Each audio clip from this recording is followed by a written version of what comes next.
کر کے کتابیں پڑھتیاں اور ذرا خوف خدا نہ کیتا کہ علی جیسے امیر المومن ناقۃ اللہ نو بدنام کر کادیاں روایتاں کڑیاں جعلی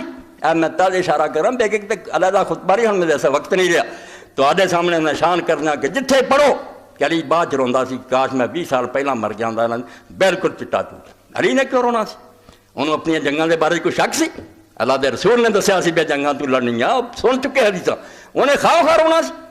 حضرت علی تے جھوٹیاں کر کر کے لائیاں کہ وہ بعد چ سارے نتیجے ویکھا کاش میں نہ چیزاں نہ کاش کچھ انہیں کوئی نہیں آکھیا امیر المومنین سے جڑیاں جنگاں لڑیاں انہاں دے حق سے یعنی جعلی روایتاں بنائیاں کہ خود علی پچھتاوندا یار میرے کوئی غلط نہیں چٹا جھوٹ اور پھر نال دے ایک اور کر لیا کہ جدوں آخر تے گئے پھر معاویہ نے خط و کتابت کر کے مکا لی بس تو شام چ حکومت کری جا میں ادھر اس تو اد دین تے من گیا آندے ہن آیا اسے گل تے جے پہلے دن ہی من لا چل تو لے لا اے کڈا برا نتیجہ کڈیا امیر المومنین نوں جھوٹا قرار دے کے کہ ہن بھی تے آیا نا کدوں آیا سی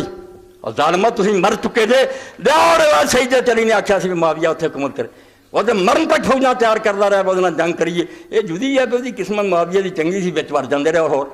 پہلا جنگ جمل بڑھ گئی پھر ناروان پیش نہ گئی ورنہ ایک دن نہیں انہیں تسلیم کیتا نہ کوئی ادنا معاہدہ کیتا نہ کوئی حصہ دینا کیا اینا جھوٹ پر دیتا تاکہ بلکہ حضرت حسن رضی اطلاع کہ حسن اپنے باپ نو ابا جی تسی ایک کم میں جی ڈکتا اور حسن نے کدن ڈکیا سی جھوٹ سے حال ویکھو اے ہسٹری پڑھی اور تسی بی ایم میں پڑھتے پھر دے حسن ڈکتا سی نال کے تلواراں لے کے لڑدا سی جنگ جمل پیو دے نال لڑدا سی جنگ صفین دے نال سی ایک دن بھی آندا میں نہیں ابا لڑنا پھر جھوٹ دی بھی کوئی حد ہوندی ایڈا جھوٹ بن بن کے گناہ دے دماغ خراب کیتے امیر المومنین جن حضور نے آکھیا اے دا قاتل میری امت چو بدبخت ہونا جنہیں ناقۃ اللہ نے قتل کر ادھر اونٹنی ماری سی ادھر ہوئے ہونا مگر حضرت علی رضی اللہ بے بس علاقے کھول ہے سوائے عراق آندے نا حسن نے حکومت دی حسن تے پلے کی رہ گیا جدو علی مریا اسے حکومت کری سی سب مصر چھین لیا اور محمد ابن ابی بکر حضرت ابو بکر دا بیٹا حضرت عائشہ دا پڑا کتنی بری حالت نہ مارا